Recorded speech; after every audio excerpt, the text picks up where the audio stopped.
Hi, good morning leaders. നമ്മുടെ FSSAI registration ഓർക്കുന്നുണ്ടായിരിക്കും. ഒരു വർഷം മുന്നേ നമ്മൾ FSSAI രജിസ്ട്രേഷൻ ഫുഡ് ആൻഡ് സേഫ്റ്റിയുടെ ഭാഗമായി ഗവൺമെൻറ് തന്നിട്ടുള്ള റൂൾസ് അനുസരിച്ചുള്ള രജിസ്ട്രേഷൻ നമ്മൾ ചെയ്തിരുന്നു ഓൺലൈനിലൂടെ. ഓക്കെ, അത് ചിലപ്പോൾ മിക്കവരും നമ്മുടെ ഓൺലൈൻ സേവാ കേന്ദ്രവുമായിട്ട് ബന്ധപ്പെട്ടുകൊണ്ട് ചെയ്തിട്ടുണ്ട്. അതല്ലാതെ പലരും പേഴ്സണലായിട്ട് ചെയ്യുന്ന ആളുകളെ വിളിച്ചുകൊണ്ട് അതാത് പ്രൂഫുകളൊക്കെ വിട്ടുകൊടുത്ത് ചെയ്തിട്ടുണ്ടായിരിക്കാം. ഒരു പക്ഷേ നിങ്ങൾ ഒരു വർഷത്തേക്കായിരിക്കാം, അല്ലെങ്കിൽ മാക്സിമം 5 വർഷം വരെ നമുക്കത് ചെയ്യാൻ സാധിക്കും.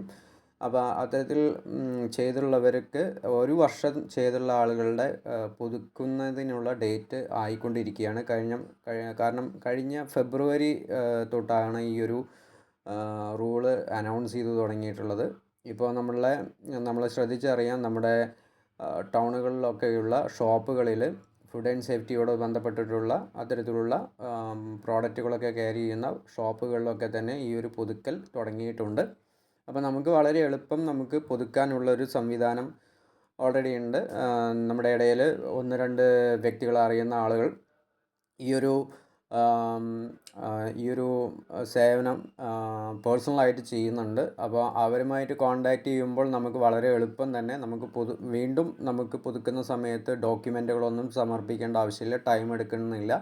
വളരെ ഫാസ്റ്റായി തന്നെ 5-10 മിനിറ്റ് കൊണ്ട് തന്നെ നമുക്ക് അത് ചെയ്തെടുക്കാൻ സാധിക്കുന്നുണ്ട്. ജസ്റ്റ് നിങ്ങൾ ചെയ്യേണ്ടത്, നിങ്ങൾ കഴിഞ്ഞ പ്രാവശ്യം ചെയ്തത് എവിടെ നിന്നാണോ, എങ്ങനെയാണോ ചെയ്തത്, അത് ആ വ്യക്തിയുമായിട്ട് ബന്ധപ്പെടുക.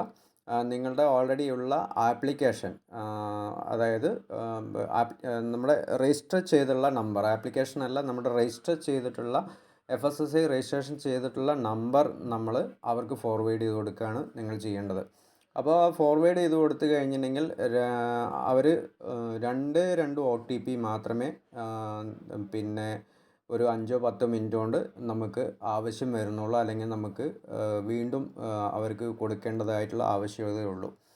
ഒന്ന് ലോഗിൻ OTP ആണ്, ഒന്ന് രജിസ്ട്രേഷൻ ചെയ്യുന്ന സമയത്ത് ഫൈനലായിട്ട് വരുന്ന OTP. ഈ രണ്ട് കാര്യങ്ങളാണ് നമുക്ക് ചെയ്യേണ്ടതുള്ളൂ. അപ്പോൾ ഈ ഒരു ടൈം കൊണ്ട് നമ്മുടെ രജിസ്ട്രേഷൻ കഴിയും. രജിസ്ട്രേഷൻ കഴിഞ്ഞാൽ അതിൻ്റെ പിന്നെ രജിസ്റ്റർ ചെയ്തിട്ടുള്ള PDF ഫയൽ നിങ്ങൾക്ക് ആ വ്യക്തി നിങ്ങൾക്ക് ഒരുപക്ഷെ നിങ്ങൾ നേരിട്ട് ബന്ധപ്പെടുന്ന ഓൺലൈൻ സേവാ കേന്ദ്രത്തിലാണെന്നുണ്ടെങ്കിൽ അവിടുന്ന് നിങ്ങൾക്ക് വാട്സപ്പ് വഴി സ്വീകരിക്കാം. അതല്ലെങ്കിൽ നിങ്ങൾ ആരെങ്കിലും കോൺടാക്റ്റ് ചെയ്തിട്ടാണ് നിങ്ങൾ ബന്ധപ്പെടുന്നതെങ്കിൽ നിങ്ങൾക്ക് അതുവഴി നിങ്ങൾക്ക് വാട്സപ്പിലേക്ക് ആ ഡോക്യുമെൻ്റ് ഫോർവേഡ് ചെയ്തുകൊണ്ട് നിങ്ങൾക്ക് അത് ഓപ്പൺ ചെയ്യാം. അപ്പോൾ നിങ്ങൾക്ക് കാണുന്ന ആ ആപ്ലിക്കേഷൻ പിന്നെ ഫോമിൽ വരുന്ന രജിസ്ട്രേഷൻ ഫോമിൽ ലൈസൻസിൽ വരുന്ന പുതിയ രജിസ്ട്രേഷൻ നമ്പർ ഉണ്ടായിരിക്കും. ആ രജിസ്ട്രേഷൻ നമ്പർ നമ്മളുടെ മോദി കെയറിൻ്റെ ആപ്ലിക്കേഷൻ ഓപ്പൺ ചെയ്തുകൊണ്ട് അതിൽ FSSAI അപ്ഡേഷൻ എന്ന് പറയുന്ന ഓപ്ഷനിൽ പോയിക്കൊണ്ട് നിങ്ങൾക്ക് ഫില്ല് ചെയ്യാവുന്നതാണ്. അപ്പോൾ ഞാൻ ഈ ഒരു വീഡിയോ ചെയ്യുന്നത് പിന്നെ നമുക്ക് എങ്ങനെയാണ് ഈ ഒരു എക്സ്പയറി ഡേറ്റ് ആയോ എന്നുള്ളത് ചെക്ക് ചെയ്യുക എന്നുള്ളതും, അതുപോലെ തന്നെ എങ്ങനെയാണ് നമുക്ക് പുതുക്കിയ നമ്പർ എവിടെയാണ് നമ്മൾ അപ്ലൈ ചെയ്യേണ്ടത് എന്നുള്ളതും അറിയുക എന്നുള്ളതിൻ്റെ ഭാഗമായിട്ടാണ്. ഓക്കെ, അപ്പോൾ നേരെ തന്നെ നമ്മൾ മോദി കെയറിൻ്റെ ആപ്ലിക്കേഷൻ ഇൻസ്റ്റാൾ ചെയ്തിട്ടുണ്ടെന്നുണ്ടെങ്കിൽ അല്ലെങ്കിൽ ഇൻസ്റ്റാൾ ചെയ്ത് നമ്മുടെ MCA നമ്പറും പാസ്വേഡും വെച്ചുകൊണ്ട് ലോഗിൻ ചെയ്യുക. നിങ്ങൾക്കറിയില്ലെങ്കിൽ നിങ്ങളുടെ ഡയറക്റ്റ് അപ്ലൈനുമായിട്ട് ബന്ധപ്പെടാം. അങ്ങനെ ലോഗിൻ ചെയ്ത് കഴിഞ്ഞാൽ നമ്മുടെ ഡാഷ്ബോർഡ് ലഭിക്കും. ഈ ഡാഷ്ബോർഡിൽ മീൻസ് നമ്മുടെ പേഴ്സണൽ സൈറ്റ് ലഭിക്കും. ഈ പേഴ്സണൽ സൈറ്റിൽ നമ്മുടെ ഡാഷ്ബോർഡ് എന്ന് പറഞ്ഞു കഴിഞ്ഞാൽ ഈ പിക്ചർ കാണുന്നതിന് മുകളിൽ കാണുന്ന 4-5 വരകൾ, ഇതിൽ നമ്മൾ തൊട്ട് കഴിഞ്ഞിട്ടുണ്ടെങ്കിൽ ആദ്യത്തെ ഓപ്ഷൻ തന്നെ പ്രൊഫൈൽ എന്ന് പറയുന്ന ഓപ്ഷനിലേക്ക് കയറാം. പ്രൊഫൈൽ എന്ന് പറഞ്ഞ ഓപ്ഷനിൽ താഴത്തേക്ക് സ്ക്രോൾ ചെയ്ത് വരുമ്പോൾ നമുക്ക് അപ്ഡേറ്റ് FSSAI എന്ന് പറയുന്ന ഓപ്ഷൻ കാണും. ഇതെടുത്ത് കഴിഞ്ഞിട്ടുണ്ടെങ്കിൽ FSSAIയുടെ ഓപ്ഷനിലേക്ക് സൈറ്റ് പോകുന്നുണ്ടായിരിക്കും. അവിടെ നമ്മളുടെ MCA നമ്പർ കാണിക്കുന്നുണ്ടാവും. നെക്സ്റ്റ് കൊടുത്തു കഴിഞ്ഞിട്ടുണ്ടെങ്കിൽ ഇവിടെ നമ്മുടെ പേരും നമ്മുടെ FSSAI രജിസ്ട്രേഷൻ ലൈസൻസിൻ്റെ നമ്പറാണ് ആ കാണുന്നത്. അതുപോലെ തന്നെ അതിൻ്റെ താഴെ സ്റ്റാറ്റസ് വാലിഡിറ്റിൽ പിന്നെ അപ്രൂവ്ഡ് ആയിട്ട് കിടക്കുന്ന ഡേറ്റ് അത് കാണിക്കുന്നുണ്ടായിരിക്കും. ഞാൻ ഓൾറെഡി തന്നെ പുതുക്കിയ ഡേറ്റാണ് ഇതിൽ കാണുന്നത്. 2031 5 വർഷം വരയ്ക്കുള്ള ഞാൻ പുതുക്കിയിട്ടുണ്ട്. ആ ഡേറ്റാണ് ഇവിടെ കാണിക്കുന്നത്. ഇപ്പം നിങ്ങൾക്ക് ഒരു പക്ഷേ നിങ്ങൾ ഒരു വർഷമാണ് കഴിഞ്ഞ ഫെബ്രുവരിയിലാണ് എടുത്തതെങ്കിൽ, അല്ലെങ്കിൽ മാർച്ചിലോ അല്ലെങ്കിൽ ഫെബ്രുവരി കഴിഞ്ഞ് മെയ്യിലോ അങ്ങനെയുള്ള സമയങ്ങളിലാണ് എടുത്തതെങ്കിൽ ആ ഡേറ്റ് ആയിരിക്കും ഇവിടെ കാണിക്കുന്നുണ്ടായിരിക്കുക.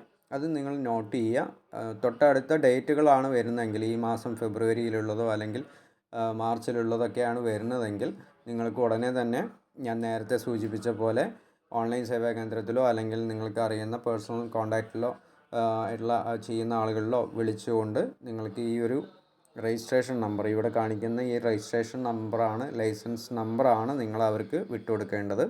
FSSAയുടെ നമ്മൾ ഓൾറെഡി ഉള്ള ഈ നമ്പർ. അപ്പോൾ ഇത് സെലക്ട് ചെയ്ത് പിടിച്ചാൽ ഈ നമ്പർ നിങ്ങൾക്ക് കോപ്പി ചെയ്തെടുക്കാൻ പറ്റും. അങ്ങനെ നിങ്ങൾക്ക് വാട്സപ്പ് തുറന്നിട്ട് ആ വ്യക്തി, അല്ലെങ്കിൽ അത് നോട്ട് ചെയ്ത് വയ്ക്കുക. നോട്ട് ചെയ്ത് വെച്ചിട്ട് വാട്സപ്പിലേക്ക് ആ വ്യക്തിക്ക് അയച്ചു കൊടുക്കാം.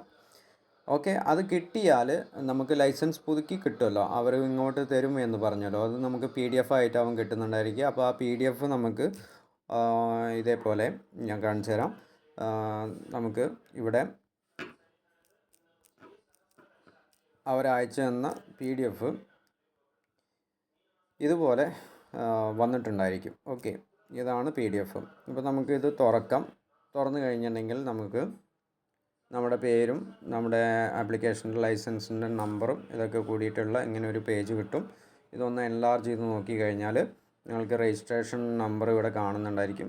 ഈ നമ്പർ എടുക്കാം. ഓക്കെ, ഇതിവിടെ ഇങ്ങനെ സെലക്ട് ചെയ്ത് പിടിച്ചാൽ മതി. സെലക്ട് ചെയ്ത് പിടിച്ചാൽ ഒരു പക്ഷേ ചിലപ്പോൾ ഇവിടെ പെട്ടെന്ന് കാണുന്നുണ്ടായിരിക്കില്ല. ഈ കാണുന്നു ഇവിടെ കോപ്പി എന്ന് പറയുന്ന ഓപ്ഷൻ. ഓക്കെ, അപ്പോൾ ഈ കോപ്പി എടുക്കുക. അങ്ങനെ കോപ്പി എടുത്ത് കഴിഞ്ഞിട്ടുണ്ടെങ്കിൽ, അല്ലെങ്കിൽ നിങ്ങൾക്ക് നോട്ട് ചെയ്ത് വയ്ക്കുക, ഏതാണ് സൗകര്യം പെടുന്നത് വെച്ചാൽ അത് ചെയ്യാം. എന്നിട്ട് നേരെ നിങ്ങൾക്ക് ആപ്ലിക്കേഷനിലേക്ക് വരാം. ഈ ആപ്ലിക്കേഷനിൽ ഇവിടെ സെലക്ട് ചെയ്യുക. സെലക്ട് ചെയ്ത് പിടിച്ചിട്ട് പേസ്റ്റ് കൊടുക്കാം. അതല്ലെങ്കിൽ ഈ കിടക്കുന്ന പഴയ നമ്പർ എടുത്തിട്ട് റിമൂവ് ചെയ്തിട്ട് നിങ്ങൾ എഴുതി വെച്ചുള്ള നമ്പർ ടൈപ്പ് ചെയ്ത് കൊടുക്കാം.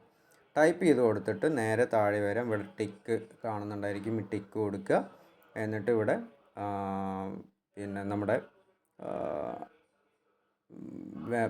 മാനുവൽ വെരിഫിക്കേഷൻ എന്ന് പറയുന്ന ഓപ്ഷൻ ഉണ്ടായിരിക്കും, അല്ലെ ഓട്ടോമാറ്റിക് വെരിഫിക്കേഷൻ എന്നുള്ള ഓപ്ഷൻ ഉണ്ടായിരിക്കും. അതിൽ ഏതെങ്കിലും ഒന്ന് ഡാർക്ക് കളറ്, ഇപ്പോൾ ഗ്രീൻ ഡിമ്മായിട്ടൊക്കെ എടുക്കുന്നത് ഡാർക്ക് കളറിലേക്ക് വരും. അപ്പോൾ അത് ഓക്കെ കൊടുത്തു കഴിഞ്ഞിട്ടുണ്ടെങ്കിൽ മുകളിൽ സ്ക്രോൾ ചെയ്തിട്ട് കാണിക്കുന്നുണ്ടായിരിക്കും, മുകളിലായിട്ട് കാണുന്നുണ്ടായിരിക്കും നിങ്ങൾക്ക് നിങ്ങളുടെ ആപ്ലിക്കേഷൻ ലൈസൻസ് സക്സസ് ആയി സ്വീകരിച്ചിരിക്കുന്നു, 24 മണിക്കൂറിനുള്ളിൽ നിങ്ങൾക്ക് റിപ്ലൈ കിട്ടുന്നുണ്ടായിരിക്കും എന്ന്. ഓക്കെ, 24 മണിക്കൂറിനുള്ളിൽ നിങ്ങൾക്കൊരു SMS, നിങ്ങളുടെ ഫോൺ നമ്പർ, നിങ്ങളുടെ മോദി കെയറുമായിട്ടുള്ള രജിസ്റ്റർ ചെയ്തിട്ടുള്ള നമ്പറിലേക്ക് SMS വരും.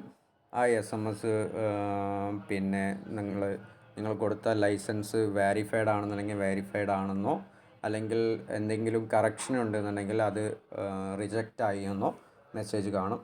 ആ സമയം നിങ്ങൾ കറക്റ്റ് അല്ലെങ്കിൽ നിങ്ങൾ ബന്ധപ്പെട്ടിട്ടുള്ള രജിസ്റ്റർ ചെയ്തിട്ടുള്ള ആ ഒരു സേവാ കേന്ദ്രവുമായിട്ട് ബന്ധപ്പെടാം.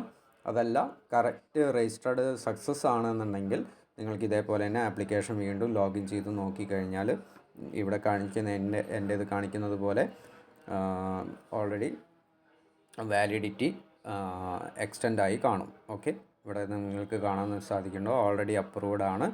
പിന്നെ ഇവിടെ ഡേറ്റും ഇതൊക്കെ കാണിക്കുന്നുണ്ടായിരിക്കും. ഓക്കെ, അപ്പോൾ ഇങ്ങനെ നിങ്ങൾക്ക് വെരിഫൈ ചെയ്യാം. എല്ലാവരും വളരെ പെട്ടെന്ന് തന്നെ നോക്കുക ഈ ഒരു അപ്ഡേഷൻ. കാരണം ഇത് നമ്മൾ ഡേറ്റ് വൈകിയ നമ്മൾ ഈ ഡേറ്റിൽ നിന്നും വൈകി കഴിഞ്ഞിട്ടുണ്ടെങ്കിൽ ഓരോ ഇത്ര ഡേറ്റ്സ് വെച്ചുകൊണ്ട് ഫൈൻ കൂടുതലായിട്ട് നമുക്ക് കൊടുക്കേണ്ടി വരും. ചലാനോടൊപ്പം ഫൈന് കൊടുക്കേണ്ടി വരും. ഓക്കെ, അപ്പോൾ മിനിമം ഒരു വർഷത്തേക്ക് 100 രൂപ പ്ലസ് സർവീസ് ചാർജ്, ആ വ്യക്തിക്ക് നമ്മൾ ചെയ്യുന്ന ആൾക്ക് കൊടുക്കുന്ന സർവീസ് ചാർജ് അത് 100 150 ആയിരിക്കാം.